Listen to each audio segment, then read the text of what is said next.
Hey everybody, in this video I'm gonna be showing you guys how to cancel RBC e-transfer on mobile. So it's actually pretty simple guys. So before we get started though, I just want you guys to like this video and subscribe to our YouTube channel for more amazing helpful content like this.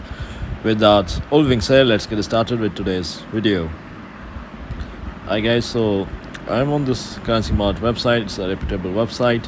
So if I scroll down here, there's an option 1 to cancel e-transfer to RBC online banking.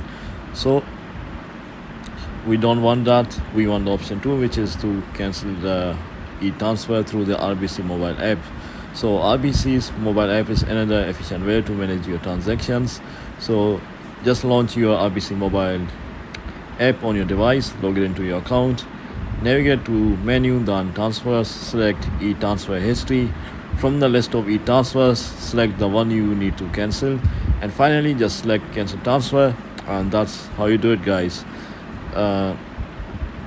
Also take note that like online banking, you can only cancel an e-transfer before it has been accepted by the recipient. So yeah guys, this is how you do it. If you found this video to be helpful, then thanks for watching, and I'll see you in the next video very soon.